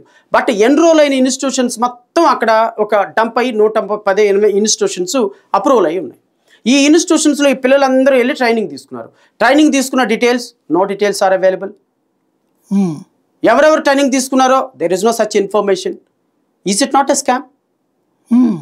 కొన్ని 10 కోట్ల రూపాయలు ఆ ఇన్స్టిట్యూషన్స్కి వీళ్ళు డబ్బులు కట్టారు. ఉన్నాయా ఇన్స్టిట్యూట్స్ అన్నాయి? అసలు ఇన్స్టిట్యూషన్స్ ఉన్నాయి, ఇన్స్టిట్యూషన్స్ ఆర్ దేర్. మీరు బొంబాయి కంపెనీ సాయి గారి మీది మీకు ఒక కొటేషన్ ఇచ్చారు, రండి మా స్టేట్లో ఒకటి పెట్టండి, మేము ఒక 1000 మంది పిల్లల్ని పంపిస్తాం, వాళ్ళకి ట్రైనింగ్ ఇవ్వండి, పర్ పర్సన్ 1000 రూపాయలు 2000 రూపాయలు మీకు ఇస్తామా అన్నారు. వాళ్ళు కొటేషన్ ఇచ్చారు, యాక్సెప్టెడ్. ఒక 1000 మంది పిల్లలు మీ దగ్గరికి పంపించాలి, మీరు దానికి ట్రైనింగ్ ఇచ్చి వాళ్ళకి ఒక 10 రోజులు 20 రోజులు 1 రోజుల్లో సర్టిఫికెట్ ఇవ్వాలి. ఇక్కడ మీతో అగ్రిమెంటు పర్ఫెక్ట్, మీతో కాంట్రాక్టు పర్ఫెక్ట్, మీకు ట్రైనింగ్ పిల్లల్ని పంపించడం బోగస్, పిల్లలు ఎవరు ఉండరు. బట్ మీరు ట్రైనింగ్ ఇచ్చినట్టుగా 1000 మంది పిల్లలకి ట్రైనింగ్ ఇచ్చినట్టుగా రాసుకుంటారు, 1000 మంది పిల్లలకి సర్టిఫికెట్లు ఇచ్చినట్టుగా రాసుకుంటారు. మీరు ఎవరికి ట్రైనింగ్ ఇవ్వరు, మీకు పే చేయాల్సినటువంటి ఏదైతే మీకు ఒప్పందం ఉందో అది మీకు వెళ్ళిపోతాయి. ఇది పెద్ద కదా లెక్క అయితే. అంటే ట్రైనింగ్ ఇవ్వకుండానే ఇచ్చినట్టు రాసుకున్నారు పిల్లలందరికీ. ఇది ఒక పెద్ద స్కామ్. బట్ ఇప్పటికీ కూడా ఆ స్కామ్కి సంబంధించి ఈ ప్రభుత్వం ఏమైనా తీసుకుంటుందేమోనని నేను అనుకున్నా. But I don't know why they have not taken initiation. But Chandrababu Naidu మీద వెళ్ళారు. అయితే చంద్రబాబు నాయుడు గారి మీద పెట్టిన కేసు ఈ కేసు 2 డిఫరెంట్. ఓకే, ఇప్పుడు ఈ 1400 బోగస్ కంపెనీలు ఏంటి? మంగళగిరిలో దగ్గరే ఉన్నట్టు అవి వీళ్ళు ఇన్ఫర్మేషన్ కింద నాకు ఇచ్చిందేమో 23 కంపెనీలు యాక్చువల్ ఎగ్జిస్టెన్సీలో ఉన్నాయని డ్యూరింగ్ ద పీరియడ్ 14 నుంచి తర్వాత వచ్చింది. కానీ వీళ్ళు క్లైమ్ చేసేదేమో ఇన్ని వందల కంపెనీలు మేము సాఫ్ట్వేర్ కంపెనీలు తెచ్చామంటున్నారు. తెచ్చిన కంపెనీస్ లిస్టు ఏది అంటే 0. ఎవరి దగ్గర వీళ్ళకి ఇన్ఫర్మేషన్ లేదు. బట్ వీళ్ళు 100 కోట్ల రూపాయలు ఇన్సెంటివ్లు రిలీజ్ చేశారు ఆ కంపెనీలకి. That's what my concern. Company లేకుండా కూడా ఇన్సెంటివ్ రిలీజ్ చేయొచ్చా? కంపెనీలు మీరు పేపర్ కంపెనీలు సాయి గారు, కంపెనీ పెట్టాల్సిన అవసరం లేదు. It is a paper company. ఇప్పుడు ఈ కంపెనీలన్నిటికి కూడా ఎగ్జామ్షన్ ఇచ్చేసారు. పేపర్ కంపెనీకి ఒకటి పెడతారు. సూట్ కేస్ కంపెనీలు అంటే అర్థం ఏంటి? అంతే కదా, మీ కంపెనీ ఏ ఉండదు, బట్ మీకు ఇన్సెంటివ్ పడిపోతుంది. మీరు అక్కడ కూర్చొని వర్క్ చేస్తున్నామంటారు, ఇక్కడ ఏదో ప్లగ్ అండ్ ప్లే పాలసీ అంటారు. ఇక్కడ మీరు ఇన్ని కంప్యూటర్లు కొన్నాము, ఇంతమందికి శాలరీస్ ఇచ్చాము, మీకు ల్యాండ్ ఇస్తున్నామంటారు. ఏపీఐఏసీ ద్వారా ఇచ్చినటువంటి ప్రతి land bogus. So Nara Lokesh information technology మినిస్టర్గా మంగళగిరి కాన్స్టిట్యున్సీలో రేపొద్దున ప్రచారానికి వస్తాడుగా. మంగళగిరి కాన్స్టిట్యున్సీలో ఇదిగో రాజధాని కాన్స్టిట్యున్సీగా ఇన్ని కంపెనీలు ఎస్టాబ్లిష్ చేశాను, ఇంతమందికి ఉపాధి కల్పించానని ఒక కంపెనీ పేరు, ఉపాధి కల్పించినటువంటి సంఖ్య చెప్పమనండి. ఆయన ఇదివరకు అసెంబ్లీలో చెప్పడమో లేకపోతే బయట చెప్పడమో విన్నాను. మంగళగిరి బైపాస్ రోడ్లోను లేకపోతే మెయిన్ రోడ్లోను పెద్ద కాంప్లెక్స్ కట్టించి వందలాది కంపెనీలు పెట్టాం, జగన్ వచ్చాక వాళ్ళు పారిపోయారని చెప్పారు. నేను అదే అంటున్నా, వందలాది కంపెనీలు పెడితే ఎందుకు ఓడిపోయావు నువ్వు 2019లో? అంటే వాళ్ళందరికీ ఇక్కడ ఓట్లు ఉండవని ఓడిపోయారు ప్రాబబ్లీ. అంటే సార్ డెవలప్మెంట్ అనేది కనపడుతుంది సాయి గారు, అది ఆమ్ బూమ్ బుష్ అంటే వెళ్ళిపోయేది కాదు. మీరు నిజంగా ప్రజలకు చేస్తే, నిజంగా అమరావతి రైతులకు చేస్తే, నిజంగా కంపెనీలు పెడితే, నిజంగా ఉపాధి కల్పిస్తే, నిజంగా నిజాయితీగా ఉంటే ప్రజలు మిమ్మల్ని ఎన్నుకుంటారు. ప్రజలు మిమ్మల్ని ఎన్నుకుంటారు. మీరు చేసే మాటలకి, చెప్పే మాటలకి, చేసే పనులకి కంపారిజన్ ఉండదు. కాబట్టి నారా లోకేష్ అనేటువంటి వ్యక్తి ఇప్పుడు డీజీపీ ఎవరు, ఎస్పీలు ఎవరు, కలెక్టర్లు ఎవరు, ఎవడెవడు ఏ మినిస్టరు, ఇప్పటి నుంచో డబ్బులు దండుకోవటం మొదలుపెట్టారు అధికారుల దగ్గర నుంచి. Do you know that? అదేంటి? ముహూర్తం పెట్టుకున్నారు, ముఖ్యమంత్రిగా ఎప్పుడు అవ్వాలి, ముఖ్యమంత్రి అయితే డీజీపీ ఎవరు, డీజీపీ అయితే ఎస్పీ ఎవరు, కలెక్టర్లు ఎవరు, ఇప్పటి నుంచే డబ్బులు కలెక్షన్ మొదలుపెట్టారు వాళ్ళు. ఎవరు ఇస్తారు? ఇట్లా ఇస్తారా ఆఫీసర్లు? విపి వెంకటేశ్వరరావు డీజీపీ అని అనుకోవట్లేదా? ఏబి వెంకటేశ్వరరావు డీజీపీ, కాబోయే డీజీపీ అని అనుకోవట్లేదా? ఉంటుందా ఆయనకి అవకాశం? ఎందుకు ఉండదు? సీనియర్ ఐపీఎస్ ఆఫీసరు, వాళ్ళ చాయిస్ తీసుకుని ముగ్గురిని పంపించవచ్చు, ముగ్గురులో ఒకళ్ళని పర్ఫెక్ట్ చేసుకోవచ్చు. కేంద్ర ప్రభుత్వం వాళ్ళదే కదా. వాళ్ళు ఎన్డీఏతో పెట్టుకుంది ఎందుకు అనుకున్నారు? అక్రమ సంబంధం దీనికోసమే. ఎవరు? Nara Lokesh Z+ category. మీరు చెప్పండి సాయి గారు ఆత్మసాక్షిగా, నారా లోకేష్ వెళుతుంటే ఒక 90, 70, 80 సంవత్సరాలు కూర్చొని లెగవలేనా కూడా ఒక రాయి 5 ఆయనకి Z+ కేటగిరీ. అంటే ఎందుకు? ఒక హైప్. ఎన్డీఏతో ప్రభుత్వంతో ఎందుకు పెట్టుకున్నారనుకున్నారు? బీజేపీతో ఇందుకోసమే. అసలు పవన్ కళ్యాణ్ అనేటువంటి వ్యక్తి చుట్టూరా 200 మంది బౌన్సర్లు, అది కూడా పంజాబ్ వాళ్ళు అంట. మనోళ్ళు అయితే మళ్ళీ అర్థమవుతుంది లాంగ్వేజ్ అని. ఇంతమంది బౌన్సర్లను పెట్టి ఒక సినిమా షూటింగ్ పెట్టి వారాయాత్ర పెడితే బ్లేడ్తో ఎవరైనా కోయగలరా? మిమ్మల్ని బ్లేడ్తో దాడి చేయగలరా? ఈ మాట అనగానే కేంద్ర భద్రత ఓకే అయిపోయింది. ఆయనకి ఓకే అయిందా? పంపించారు కదా ఫైలు. రేపో మాపో ఆయనకు కూడా Z+ వస్తుంది. చంద్రబాబు నాయుడు గారికి ఆల్రెడీ పెద్ద ఆయన కాబట్టి ఆయన 14 ఏళ్ళు ముఖ్యమంత్రి చేశాడు. ఆయనకి ఇంతకుముందు ఇవ్వటంలో తప్పు లేదు, అది నేనేమి దాన్ని విమర్శించటం. వీళ్ళిద్దరికి ఎందుకు? వీళ్ళని చూసి మూలలో ఉన్న ఒక ముసలమ్మ కూడా ఒక రాయి 5. వీళ్ళకి Z+ కేటగిరీ తీసుకునేటువంటి, అంటే ప్రభుత్వాలు, కేంద్ర ప్రభుత్వంతో వీళ్ళు లాలిచి పట్టడానికి కారణం కూడా అదే. ఇప్పుడు చూడండి, ఒక అప్లికేషన్ పెట్టంగానే ఎస్పీ మారిపోతున్నాడు, కలెక్టర్ మారిపోతున్నాడు, ఇంకొకళ్ళు మారిపోతున్నారు. ఎలక్షన్ ప్రాసెస్ కొంత ఇన్ఫ్లుయెన్స్ చేయగలుగుతున్నారు. అంటే వీళ్ళు ప్రజల పేరు చెప్పి, ప్రజలు మనకి రేపొద్దున మీకోసం మేము కలుస్తున్నాం, దుర్మార్గుణ్ణి ఎదుర్కోవటానికి నిజంగా నిజాయితీగా నువ్వు ఒక్కడ ప్రయత్నం చేయి. దుర్మార్గుని ఎదుర్కోవడానికి అంతకంటే దుర్మార్గుని తీసుకొచ్చి ఈరోజు రాష్ట్ర ప్రజల పేరు చెప్పి మీకోసం మేము కలిసామని మాటలు చెప్పొద్దు. ఎందుకు కలిసావంటే నీ కోసం కలిసావు, మీ అబ్బాయి మీద కేసుల కోసం కలిసావు, పవన్ కళ్యాణ్ ఇట్లాంటి ఈ విధంగా మాట్లాడి రేపొద్దున సెక్యూరిటీ తెచ్చుకోవటం కోసం కలిసావు, ఎలక్షన్ మేనేజ్మెంట్ కోసం కలిసావు. అంతే తప్ప రేపొద్దున గబక్కన పుస్తకాలు ఓడిపోతే మీ మీద కేసులకి భారతీయ జనతా పార్టీ గవర్నర్ల ద్వారా అనుమతి ఇప్పించుకోకుండా ఉండటం కోసం కలిసావు. రేపొద్దున ఓడిపోయినారనుకోండి, 17A అప్రూవల్ ఎవరు ఇవ్వాలి? గవర్నర్ ఇవ్వాలి. మళ్ళీ వెళ్ళి మోడీ కాళ్ళు పట్టుకుంటారు, అయ్యా అప్రూవల్ ఇవ్వద్దని చెప్పి నేను లోపలికి వెళ్ళిపోతానని. సో వీళ్ళ ఆస్తులు కాపాడుకోవటం కోసం, వీళ్ళ మీద పెట్టిన కేసుల నుంచి తప్పించుకోవటం కోసం రేపొద్దున కాయిన్ అదర్ సైడ్ కూడా ఉంది. గబక్కన వీళ్ళు తెలుగుదేశం ప్రభుత్వం అధికారంలోకి వచ్చిందనుకో, వీళ్ళు మొదటి రోజు నుంచే రెడ్ బుక్ ఇంప్లిమెంట్ చేయాలిగా.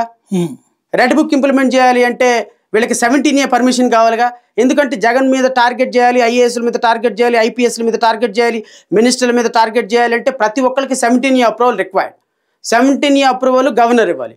గవర్నర్ కింద జేబు సంస్థ బీజేపీ.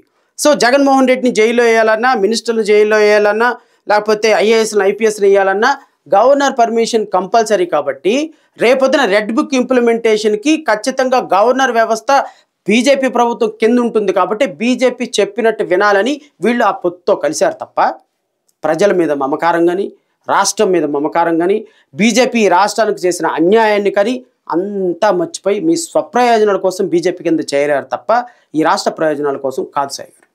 ఇక్కడ ఒకటి మంగళగిరి ప్రాంతంలో ఈ భూసేకరణ వివాదం ఏంటి అసలు? భూసేకరణ వివాదం నాకు ఐడియా లేదు సార్. అది అంటే ఇంతకుముందు దాన్ని ఏదో అగ్రికల్చరల్ జోన్ కింద ప్రకటించారు, ప్లస్ భూసేకరణ కింద భూములు తీసుకుంటానంటే తర్వాత ఎబియన్స్ లో పెట్టారు, ఇప్పుడే రిటర్న్ ఇచ్చేస్తున్నది గవర్నమెంట్ అని చెప్తున్నారు. అవి వద్దని చెప్పి ఈనాడు మొన్న కథనాలు కూడా రాసుకొచ్చింది. అంటే 2013 ల్యాండ్ ఎక్విజిషన్ యాక్ట్ కింద భూమి ఒకసారి తీసుకుంటే దానికి 2.5 రెట్లు చొప్పున ప్రభుత్వం డబ్బులు కట్టాలి. ప్రభుత్వం దగ్గర డబ్బులు లేవు. ఇప్పుడు ల్యాండ్ పూలింగ్ సిస్టమ్ ద్వారా చంద్రబాబు నాయుడు తీసుకున్నదేమో రూపాయి ఇవ్వాల. బాబు మీ భవిష్యత్తులో మేము ఈ ప్లాట్లు డెవలప్ చేసి రీకాన్స్ట్రక్ట్ ఫ్లాట్స్ ఇస్తాం, అప్పుడు మీరు అమ్మేసుకోండి అని చెప్పారు. ఇప్పుడు 2013 సేకరణ ద్వారా కొన్ని మండలాలను వాళ్ళు ఏదో సెలెక్ట్ చేస్తున్నారు. ఈ మండలాలకి ఇప్పుడు ఈ జగన్మోహన్ రెడ్డి ప్రభుత్వం డబ్బులు పే చేసి తీసుకోవాల్సి వస్తుంది. ప్రభుత్వం దగ్గర డబ్బులు లేవు కాబట్టి వాళ్ళు రిటర్న్ చేశారు. మా వల్ల కాదు, మేము 2013 యాక్ట్ ప్రకారం తీసుకోలేమని ప్రాబబ్లీ రిటర్న్ చేశారు. దానివల్ల మాస్టర్ ప్లాన్ ఫెయిల్ అవుతుంది అని చెప్తున్నారు. అసలు రాజధాని లేదు, ఇంక మాస్టర్ ప్లాన్ ఎక్కడి నుంచి వచ్చింది? జగన్మోహన్ రెడ్డి ప్రకారం there is no capital at all. వీళ్ళకైనా మాస్టర్ ప్లాన్, వీళ్ళు రేపు చేయాలనుకున్న మాస్టర్ ప్లాన్ ఫెయిల్ అవుతుంది. ఎందుకు? వాళ్ళ చేతిలో పని కదా. రేపొద్దున తెలుగుదేశం ప్రభుత్వం అధికారంలో వస్తే 5 minutes లో మొత్తం జీవోలు అయిపోతాయి. మొత్తం మాస్టర్ ప్లాన్ రివైజ్ అయిపోతుంది, అమరావతి క్యాపిటల్ అనౌన్స్ అయిపోతుంది, సుప్రీంకోర్టులో వేసిన ఎస్ఎల్పీలు విత్డ్రా అయిపోతాయి. సుప్రీంకోర్టులో వేసిన ఎస్ఎల్పీ ఉండదు, సుప్రీంకోర్టులో వేసిన ఎస్ఎల్పీ విత్డ్రా అయిపోతుంది. ఇంకా there is no education there is no education at all. Andhra Pradesh రాష్ట్ర ప్రభుత్వం ఇచ్చిన జడ్జిమెంట్ ని ఇంప్లిమెంట్ చేసేస్తారు. ఇంకా అసలు మాస్టర్ ప్లాన్ అండి ఇంకేంది, మొత్తం ఒకటే ప్లాన్, సిబిఎన్ ప్లాన్, మళ్ళీ సింగపూర్, మళ్ళీ ఇంకోటి అయిపోతుంది. సో బట్ ఏదేమైనా నేను అనేది రాజకీయాలకి ప్రజల్ని బలి చేయొద్దు, రాజకీయాలకి రైతులను బలి చేయొద్దు. నేను బోత్ జగన్మోహన్ రెడ్డికి అండ్ చంద్రబాబు నాయుడుకి అప్పీల్ చేస్తున్నా, మీరు ఎవరు వచ్చినా ముఖ్యమంత్రిగా మీరు రైతుల్ని ప్రొటెక్ట్ చేయండి. ఒకవేళ నిజంగా తెలుగుదేశం ప్రభుత్వం రాక జగన్మోహన్ రెడ్డి వస్తే నేను మొట్టమొదటిసారికి జగన్ అపాయింట్మెంట్ తీసుకుని వెళ్తా. ఇప్పటి వరకు నేను ఎప్పుడు ట్రై చేయాలా వెళ్ళాలా, ఒక్క విషయం కోసం వెళ్తా. మీరు 3 రాజధానులు పెడితే పెట్టండి, ఇంకా ఎందుకంటే జగన్ వస్తే ఎవడు ఆపలేడుగా. బట్ 2014 నుంచి 2024 వరకు నష్టపోయిన రైతులకు మాత్రం న్యాయం చేయండి, వాళ్ళని అన్యాయం చేయొద్దు. తెలుగుదేశం ప్రభుత్వంలో అన్యాయం జరుగుతుందని ఆ ఒక్క అప్పీల్ మాత్రం ఆయన చేస్తా. రైట్. మంగళగిరిలో ఉన్నటువంటి ప్రజలు మిమ్మల్ని ఎందుకు ఎన్నుకోరు? పక్కన లావణ్య సామాజిక వర్గ సమీకరణం, రెండో పక్కన లోకేష్ ముఖ్యమంత్రి కొడుకు, కాబోయే ముఖ్యమంత్రి కాకుండా శ్రవణ్ ఎందుకు అవసరం? ఇప్పుడు మీరు అడిగిన ప్రశ్న కరెక్టే సాయి గారు. శ్రవణ్ కుమార్ అనేవాడు న్యాయవాది, సాధారణమైన న్యాయవాది. ఆయన ముఖ్యమంత్రి కొడుకు కాదు, లేకపోతే మంత్రి మనవడు అంతకంటే కాదు. మరి ముఖ్యమంత్రి కొడుకుగా లేకపోతే మంత్రి మనవడుగా 2014 నుంచి 19 వరకు పనిచేసినటువంటి ప్రభుత్వం ఎమ్మెల్యే ఏం చేశారు, లేకపోతే 19 నుంచి 24 వరకు చేసినటువంటి ఎమ్మెల్యే ఏం చేశారు? ఇద్దరు ఒకటే అనుకోండి. ఒక మినిస్టర్గా పనిచేసినటువంటి నారా లోకేష్ ఏం చేశాడు? వీటిలో కంపారిజన్ చేసుకున్నప్పుడు నువ్వు ముఖ్యమంత్రి కొడుకువి మంత్రివైనా కాన్స్టిట్యున్సీకి ఏం చేయట్లేదు, ఒక మాజీ మంత్రి కోడలుగా అయినా లావణ్య ఏం చేస్తుందో తెలియదు. ఆవిడ వచ్చి ఏం చెప్తుందంటే మా జగనన్న అని చెప్తుంది కాబట్టి వ్యక్తిగతంగా ఆవిడ ఏం చేయలేదు దాన్ని ఆ కాన్స్టిట్యున్సీకి. శ్రవణ్ కుమార్ అనేటువంటి వ్యక్తి 2019 నుంచి 2024 వరకు ఈ రాష్ట్రంలో కొన్ని వేల కేసులు వేసి 15,000 ఎకరాల ప్రభుత్వ అసైన్మెంట్ భూములు నవరత్నాల రూపంలో ప్రజల దగ్గర నుంచి లాక్కోకుండా కాపాడాడు. కొన్ని వందల దళిత బిడ్డల కేసులు హైకోర్టులో వాదించి న్యాయం చేయడానికి ప్రయత్నం చేశాడు. 2019 నుంచి ఇప్పటి వరకు ప్రజల కోసం కొంత ప్రయత్నం చేశాడు. నేను మీడియాలో పోరాటం చేశాను, న్యాయ పోరాటం చేశాను. ఒక అవకాశం ఇస్తే నేను ఏమి చేస్తానో అనేది ప్రజలకు తెలుస్తుంది. నేను అవకాశమే ఇవ్వకుండా మీకు ఎందుకు ఓటేయాలని అడిగితే నా దగ్గర సమాధానం లేదు.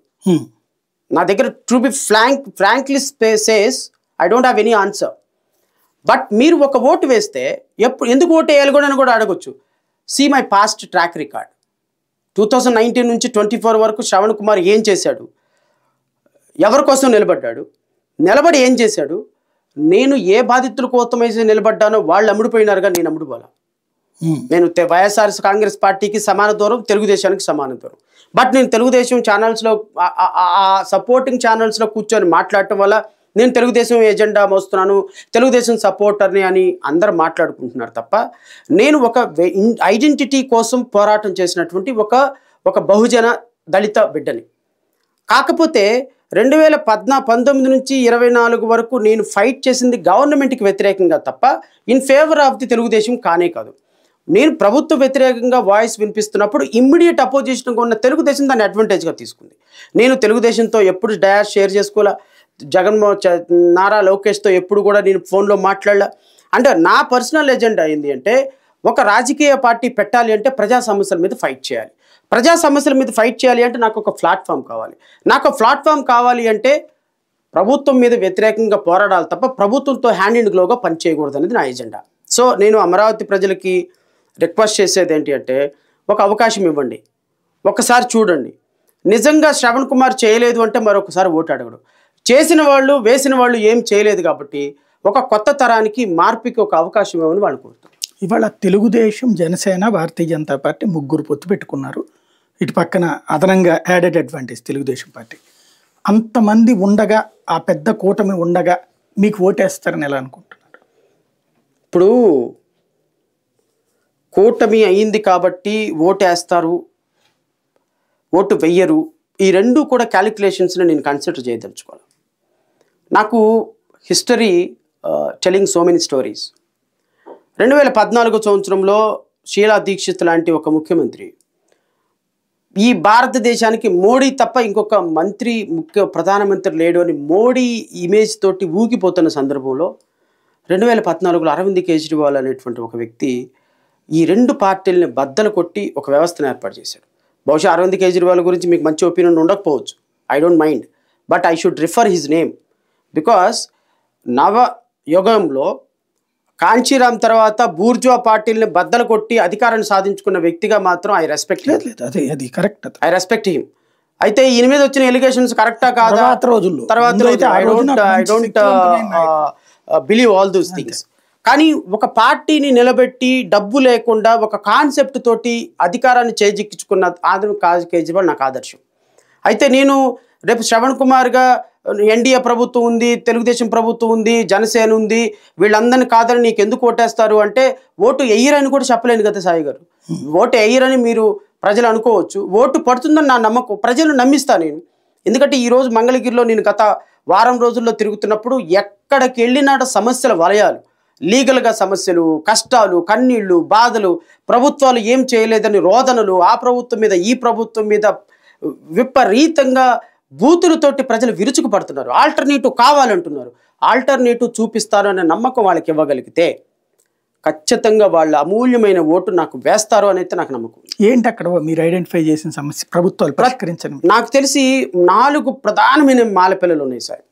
ఇవి గత 60 సంవత్సరాల నుంచి 2019లో 2014లో ఆర్కే వాళ్ళకి ఇంతకుముందు లావణ్య వాళ్ళ మామగారు మినిస్టర్గా చేసినప్పుడు కూడా ఆ సమస్యల్ని పరిష్కరిస్తాను అని కొన్ని వందల ప్రామిసులు చేశారు. 1500 ఇళ్ళు ఉన్నటువంటి 2 కాలనీలు 3 కాలనీలు ఇంచుమించుగా, అంటే ఇంచుమించుగా 5000 కుటుంబాలు ఈరోజు థ్రెషోల్డ్ మీద ఉన్నాయి, ఈరోజు డేంజర్లో ఉన్నాయి. ఏ క్షణంలో రైల్వే వాళ్ళు వచ్చి ఇల్లు పడగొట్టేసి ఆ ఇల్లు ఆక్రమించుకుంటారో తెలియదు. అలాంటి కుటుంబాలు, దళిత బిడ్డలు, బహుజన బిడ్డలు అల్లల్లాడిపోతున్నారు. వాళ్ళకి న్యాయ సహకారం కావాలి. వాళ్ళు విసిగిపోయినారు, వేసారిపోయారు. ఒక హోప్ ఇస్తే ఇవ్వలేదా చంద్రబాబు టైం? ఎవరు లేరు. నో, నేను వెళితే పచ్చి బూతులు తిడుతున్నారు వాళ్ళని. అంటే రైల్వే శాఖ ఇప్పుడు వాస్తవంగా జగన్కి మంచి కాంటాక్ట్ ఉంది. అంతకుముందు అయితే ఎన్డీఏ గవర్నమెంట్లోనే ఉన్నారు వాళ్ళు. జగన్మోహన్ రెడ్డి తోటి 5 సంవత్సరాల నుంచి నెగోషియేట్ చేస్తున్నారు వాళ్ళు. పాపం నాకు తెలిసి ఇంత డంపు చూపించారు నాకు కమ్యూనికేషన్. వాళ్ళు ఏమి చేయలేమని. ఆర్కే అయితే he tried his level best, but he could not do it because అది సెంట్రల్ గవర్నమెంట్ పరిధిలో ఉంది, రైల్వే వాళ్ళు ఒప్పుకోవటం లేదు. సో అది న్యాయస్థానాల్లో డిసైడ్ అవ్వాల్సిన ప్రక్రియ, రాజకీయ ప్రక్రియ కాదు అది. సో 30 సంవత్సరాలు దాటితే ఎవడైనా ప్రభుత్వ భూమి ఆక్రమించుకొని ఇల్లు కట్టుకుంటే వాడిది అయిపోద్ది భూమి. Because you never raised any objection. Private property అయితే 13 సంవత్సరాలు, గవర్నమెంట్ ప్రాపర్టీ అయితే 30 years. సో 30 years నువ్వు ఆక్రమించుకుని ఉన్నావు అంటే యూ కెనాట్ డిస్పోజెస్. ఆ గ్రౌండ్ మీద వాళ్ళకి న్యాయం చేయబోతున్నా నేను. సాధ్యమవుతుంది ఖచ్చితంగా. ఓకే, ఖచ్చితంగా వాళ్ళకి న్యాయం చేస్తాను. న్యాయం చేసిన తర్వాత ఓటు అడుగుతాను. ఈరోజు అక్కడ ప్రతి ఒక్క ఇంట్లో, ప్రతి ఒక్క వీధిలో, ప్రతి ఒక్క కమ్యూనిటీలో నేను పద్మశాలీల దగ్గరికి వెళ్ళినప్పుడు వాళ్ళకి కనీసం మగ్గాలు లేవు. వాళ్ళు ఈ రోజున ఎంత కష్టపడుతున్నారంటే వాళ్ళకి రావాల్సినటువంటి సంక్షేమ పథకాలు కానీ ప్రభుత్వం వాళ్ళకి ఇన్సూరెన్స్ ఇచ్చినట్టుగా ఏమీ లేవు. అక్కడ ఉన్నటువంటి పద్మశాలీలు నిరుపేదలుగానే ఉన్నారు. ఇంకా ఇలాంటి వాళ్ళకి ప్రభుత్వం భరోసా ఇవ్వాల్సిన పరిస్థితుల్లో వాళ్ళని గాలికి వదిలేశారు. అందుకని ప్రజలు they are direly looking for an alternative and I can show their way and I'm an alternative for them. That I'm very sure that. అంటే లీగల్గా చేస్తానంటారా లేకపోతే ప్రభుత్వాలతో మాట్లాడి చేస్తానంటారా? ఇప్పుడు దెర్ ఆర్ 2 ways. లీగల్గా చేయగలిగింది లీగల్గా చేస్తా. 2013 ఇప్పుడు కుక్క పిల్ల, అగ్గి పుల్ల, సబ్బు బిళ్ళ, కాదేది కవిత కనహం అని ఏదైనా లీగల్లో సెట్ అవుతుంది. Because now everything become a fundamental right. ఉండటానికి ఇల్లు ఫండమెంటల్ రైట్, తాగటానికి నీరు ఫండమెంటల్ రైట్, పరిశుద్ధమైన కుటుంబంలో నివసించడం ఫండమెంటల్ రైట్, నీకు ఉపాధి చూపించడం ఫండమెంటల్ రైట్. ఇవన్నీ ఫండమెంటల్ రైట్ కిందకు వచ్చినప్పుడు వీటిని ఫిక్స్ చేసి ఇప్పుడు నేను వాళ్ళ ఇళ్ళకి వెళ్ళి అడిగాను, అమ్మ మీరు మీ ఇంట్లో పెళ్ళిళ్ళు చేసుకున్న వాళ్ళు ఓవరాల్గా ఒక 1000 మంది వచ్చి సభ మాట్లాడేటప్పుడు ఈ మధ్యకాలం 2019 నుంచి 24 వరకు పెళ్ళిళ్ళు చేసుకున్న వాళ్ళు ఎంతమంది అని అడిగా. ఒక 70 మంది లేచారు. 70 మందికి ఎవరికైనా డబ్బులు వచ్చినాయా? 1 లక్ష రూపాయలు, 1,50,000 అని అడిగా. ఎవ్వరికి డబ్బులు రాలా. ఎందుకు రాలేదు సాయి గారు? ఒక ఎస్సీ అమ్మాయి పెళ్లి చేసుకుంటే 1,50,000 రూపాయలు ప్రభుత్వం గవర్నమెంట్ అకౌంట్లో వేయాలని ఉందిగా, అది తెలియదు వాళ్ళకి. ఒక ఆడపిల్ల పుడితే 2013లో కిరణ్ కుమార్ రెడ్డి ఇచ్చిన చట్టం ప్రకారం వాళ్ళకి ఒక 50,000 రూపాయలు డిపాజిట్ చేయాలి. ఎంతమందికి ఆడపిల్లలు పుట్టారమ్మా 2013 నుంచి అని అడిగితే 200 మంది పిల్లలు ఉన్నారు. వాళ్ళకి ₹1 రాలా.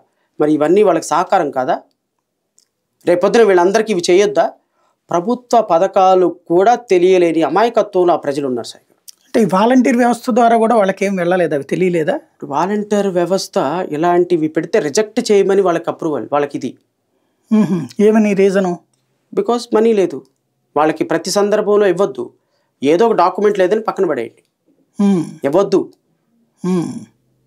10th క్లాస్ పాస్ అవ్వాలి, ఓకే, రిజిస్ట్రేషన్ అవ్వాలి, మ్యారేజ్, ఇవన్నీ ఏదో ఒక డాక్యుమెంట్ పెట్టి రిజెక్ట్ చేసినాం.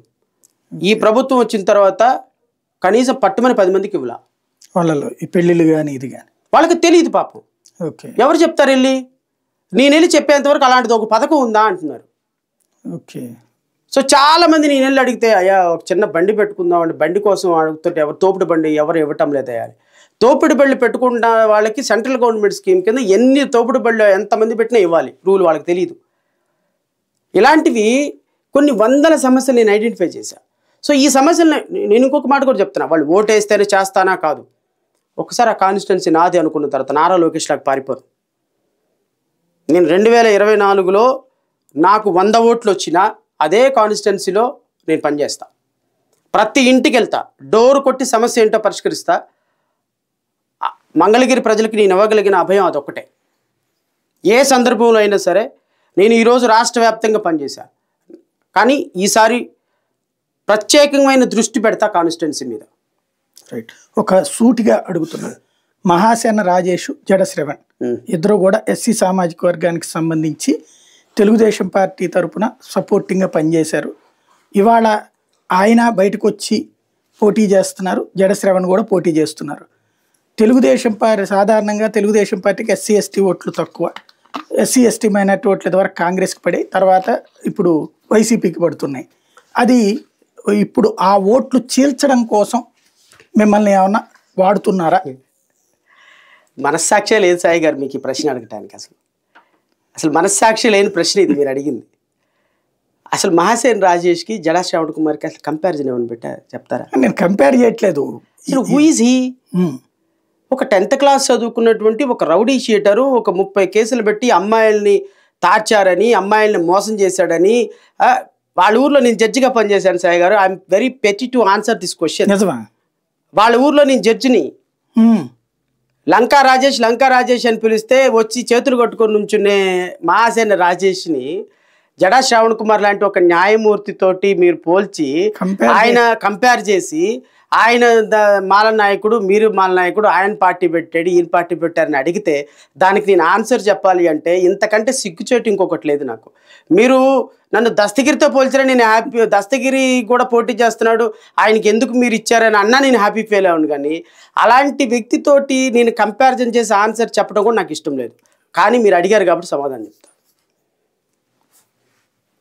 2019లో నేను రిజైన్ చేశాను సాయి గారు. రావటమే ఒక పార్టీ పెట్టుకున్నాను. నేను న్యాయమూర్తిగా రిజైన్ చేసి నాకున్న వాగ్దాటికి, నాలెడ్జ్కి ఎంతో కొంత ఏడ్చి వచ్చింది కదా నాలెడ్జి. మీ అంత లేకపోయినా, మహాసేన రాజా లేకపోయినా నాకు కూడా కొంత నాలెడ్జ్ ఉంది కదా. ఆయనలాగా నేను అంతర్జాతీయ నాయకుడిని కాదు, ఒక చిన్న నాయకుడిని. నేను ఒక పార్టీ పెట్టుకున్నా. ఆ రోజు జనసేన వెళ్ళొచ్చు, తెలుగుదేశం వెళ్ళొచ్చు, వైసీపీ వెళ్ళొచ్చు. నేను వెళ్ళాయా నాకున్న నాలెడ్జ్ని మీకు బారో చేస్తాను, నాకు చిన్న పదవి నేను అడిగి నేను వెళ్ళొచ్చు. నేను వచ్చిన లక్ష్యం వేరు. డైరెక్ట్గా నేను ల్యాండ్ అవటమే నా పార్టీలో ల్యాండ్ అయ్యా. ఈ సో కాల్డ్ మీరు పర్సన్ ఆ పేరు రెఫర్ చేయడం కూడా నాకు ఇష్టం లేదు. అంటే వ్యక్తిగతంగా నేను మాట్లాడటంలా, పాలసీ గురించి మాట్లాడుతున్నాను. 2019లో జగన్మోహన్ రెడ్డి లోటస్ పాండ్లో తిరిగి రాష్ట్ర వ్యాప్తంగా క్రైస్తవులకి నాయకుడిని, అంతర్జాతీయ నాయకుడిని, ఆ నాయకుడిని, ఈ నాయకుడిని జగన్మోహన్ రెడ్డికి ఈ మొహం వల్ల ఎన్నోట్లు పడి నాకు తెలియదు కానీ నేను గెలిపించానని తిరిగాడు. సంవత్సరం పాటు పనిచేశారు వైసీపీలో. ఈయన ఏదో పదవి అడిగాడు, ఆయన ఇవ్వాల. వెంటనే జగన్మోహన్ రెడ్డిని తిడుతూ దళిత బిడ్డలకు అన్యాయం జరుగుతుందని మీదేసుకున్నాడు. ఫేస్బుక్లో మాట్లాడటం మొదలుపెట్టాడు. దళిత బిడ్డలకు అన్యాయం జరిగితే మాట్లాడటం మొదలుపెట్టాడు. వ్యక్తిగతంగా అక్కడికి వెళ్ళి ఇమేజ్ ఏం చేయలే. Facebook leader, is a YouTuber, యూట్యూబ్లో ఫేస్బుక్ లీడర్. జనసేన కార్యక్రమాలకి జనసేనని పవన్ కళ్యాణ్ విపరీతంగా తిట్టడం మొదలుపెట్టాడు. బూతులు తిట్టడం మొదలుపెట్టాడు, కులాలను తిట్టడం మొదలుపెట్టాడు, మతాలను తిట్టడం మొదలుపెట్టాడు. బాగా తిట్టిన తర్వాత ఆయనకి జనసేన కొంత ఎక్స్పోజ్ అయ్యేటప్పటికి జనసేనలోకి వెళదాం అనుకున్నాడు. జనసేనలోకి వెళ్ళి జనసేన నాయకులందరినీ పిలిచి నేను జనసేనలోకి వస్తాను, పవన్ కళ్యాణ్ ఇంద్రుడు, చంద్రుడు, సూర్యుడు, వీరుడు అని. వాళ్ళు అన్నారు, అయినా నీకు అంత సీన్ లేదు, నువ్వేం రావద్దు, వెళ్ళిపోమన్నారు. అప్పుడు గతి లేక తెలుగుదేశం పార్టీలో జాయిన్ అయిపోయాడు. తెలుగుదేశం పార్టీలో జాయిన్ అయిపోయి తెలుగుదేశం పార్టీ ఎపిసోడ్ అంతా మీకు తెలుసు. ఎందుకు చేర్చుకుంది అతన్ని? తెలుగుదేశం పార్టీ ఎందుకు జాయిన్ చేసుకుంది అంటే నేను అనుకోవటం ఏంటంటే బహుశా ఆయనకి మాట్లాడుతుంటే ఆ వ్యూస్ వస్తాయి కదా, ఆ వ్యూస్ ఓట్లు అనుకున్నారు వాళ్ళు. రైట్. నారా లోకేష్ కూడా ఆయనకి ఓటుకి వ్యూస్కి తేడా తెలియదు. ఆయన ఒక వీడియో మాట్లాడగానే ఎక్కడో కువైట్లో ఉన్నవాడో, తెలంగాణలో ఉన్నవాడో మతోన్మాదులు ఉంటారు కదా, వాళ్ళందరూ వీడు మాట్లాడే మాటలకి బాగా అట్రాక్ట్ అయిపోయి వ్యూస్ చూస్తుంటే ఈ వ్యూసే ఓట్లేమో అనుకున్నాడు నారా లోకేష్. ఎందుకంటే మనోడు కూడా కింద స్థాయి నుంచి వచ్చిన నాయకుడు కాదు కదా, అంతా మనోడు జూమ్ లోకేష్ కదా. సో ఆ వ్యూస్ని ఓట్లు అనుకుని నారా లోకేష్ ఈయన్ని ఇచ్చేసి మాల సామాజిక వర్గంలో బాగా మాట్లాడుతున్నాడు, ఇదేదో ఓట్లు ఉంటాయి వీడి దగ్గర అని చెప్పి. మీరు చెప్పిన క్రైమ్ హిస్టరీ నిజమా? నేనే కదా కేసులు చేసింది. అదే అతని లాయర్గా హైకోర్టులో రౌడీ షీటు తీయించింది నేనే కదా. నేనే అడ్వకేట్ని అతనికి. జడ్జిగా మీరు తీర్పిచ్చి లాయర్గా నేను హైకోర్టు లాయర్గా ఉన్న తర్వాత ఆయన అబ్బాయి రౌడీ షీటు నా దగ్గరకు వచ్చింది. అంతకుముందు జడ్జిగా అతన్ని మీరు చూశారు, మీ దగ్గర నిందితుడిగా, మళ్ళీ అతని మీద రౌడీ షీట్ మీరు తీయించాలి. నేను హైకోర్టులో ఆర్గ్యూ చేసి కేసు రౌడీ షీట్ తీయించాను. రౌడీ షీట్ కేసు తీయించేటప్పుడు ఆయన మీద కేసులన్నీ నేను చూస్తా. ఆ కేసులన్నీ నిజమే, అమ్మాయిల్ని మోసం చేసిన కేసులు, డబ్బులు తీసుకొని ఇదన్నీ కేసులు, ఇవన్నీ జగన్మోహన్ రెడ్డి పెట్టించాడు. జగన్మోహన్ రెడ్డికి ఏం సంబంధం అయ్యా? నువ్వెవడు ఆఫ్టర్ ఆల్ నువ్వు 10వ తరగతి చదివి ఆడి దగ్గర వీడి దగ్గర డబ్బులు తీసుకునేవాడు, నీకన్నా ముఖ్యమంత్రికి ఏం సంబంధం? సో ఏం కేసులు అయ్యి డబ్బులు తీసుకోవడం? నాకు తెలిసి, నాకు గుర్తున్నంత వరకు అమ్మాయిల్ని మోసం చేసి డబ్బులు తీసుకున్నాడని హస్బెండ్ కేసు పెట్టాడు. ఒక అమ్మాయిని వాడుకొని డబ్బులు తీసుకున్నాడని పెట్టారు. దుబాయ్ పంపిస్తానని డబ్బులు తీసుకున్నానని చాలా మంది దగ్గర డబ్బులు తీసుకున్నాడని కేసు పెట్టారు. కొంతమంది అమ్మాయిల్ని అక్రమంగా ఇబ్బంది పెట్టాడని కొన్ని కేసులు పెట్టారు. డబ్బులు తీసుకొని ఏమన్నా అడిగితే బెదిరించారని కొన్ని కేసులు పెట్టారు. ఇవన్నీ కూడా ఇండివిజువల్సే పెట్టింది. ఇంట్లో ఎవరు వాళ్ళు ఎవరు లేరు. పొలిటికల్ మోటివ్ కేసులు ఎందుకు ఉంటాయి? అందరూ ఇండివిజువల్స్ పెట్టారు. ఆ కేసులు ఏదో మెల్లమెల్లగా సెటిల్ చేసుకుంటున్నాడు. అదేమంటే దళితుల మీద నేను పోరాటం చేశాను కాబట్టి నా మీద కేసులు పెట్టారని మాట్లాడతాడు. అదంతా నేను బిలీవ్ చేయను. అది సరే, ఆయన ఏదో క్లెయిమ్ చేసుకుంటున్నాడులే పాపం, ఆయనకి మనం మాట్లాడకూడదు. ఈ వ్యక్తి ఇప్పుడు తెలుగుదేశం పార్టీలో టికెట్ లేదనేటప్పటికీ ఇప్పుడు మళ్ళీ తెలుగుదేశం పార్టీలో నుంచి నేనేదో పోటీ చేస్తాను అంటున్నాడు. పోటీ చేసుకోమనండి, అదేం పెద్ద విషయం కాదు. వీళ్ళ మామయ్య, సొంత పిల్లనిచ్చిన మామ, ఈయన ఊర్లో పత్తిపాడు దగ్గర, పీగన్నవరం కాదు, అతను ఉండేది పత్తిపాడు దగ్గర ఒక పల్లెటూరు. ఆ గ్రామ పంచాయతీ సర్పంచ్గా నిలబెడితే 1500 ఓట్లుంటే 220 ఓట్లు వచ్చినాయి వీళ్ళ ఊర్లో. ఈయన మామకి వీళ్ళ ఎమ్మెల్యేలు నిలబెట్టేది, వీళ్ళ పక్క జిల్లాలో నిలబెట్టేది, వీళ్ళ నాయకులు అయ్యేది. రాజకీయంగా మీసాలు మేలేసి తొడలు కొడితే ఓట్లు రావు. కాన్స్టిట్యూషనల్ స్పిరిట్ ఉండాలి, అన్ని మతాలను గౌరవించే స్పిరిట్ ఉండాలి. మీసాల మేలేసి ఫేస్బుక్లో మాట్లాడితే నాయకుడు ఎట్లా అవుతారు?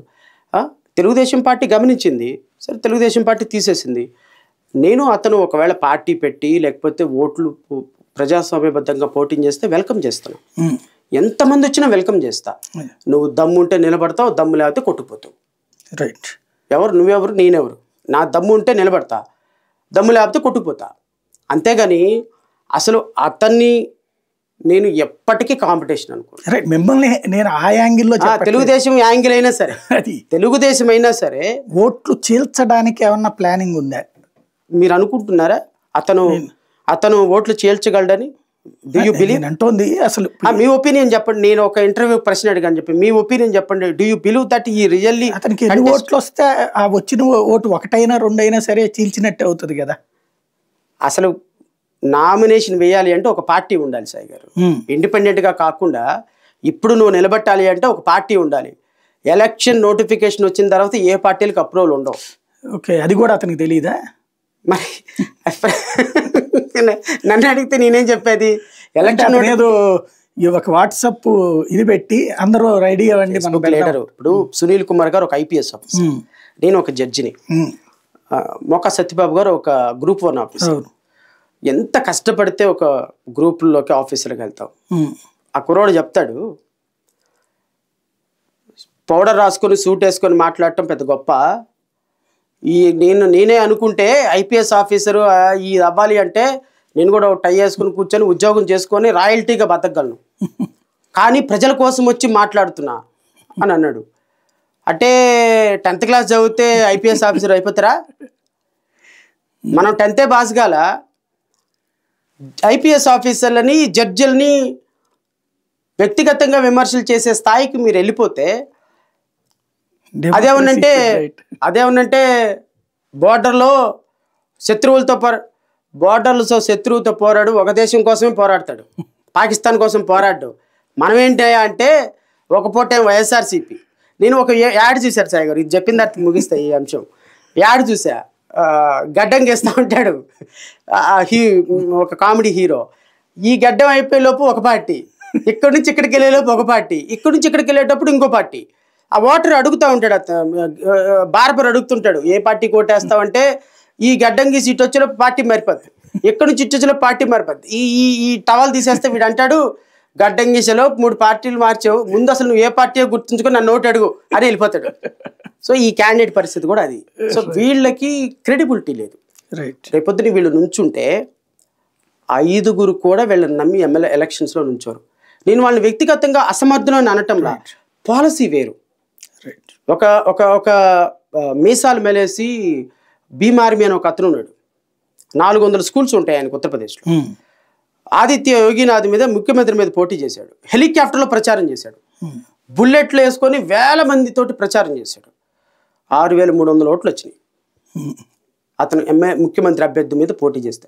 సో మాట్లాడటం వేరు, ఎలక్షన్ వేరు, కామెంట్ చేయటం వేరు. అలాంటి వ్యక్తిని నేనైతే నాయకుడిగా కన్సిడర్ చేయను.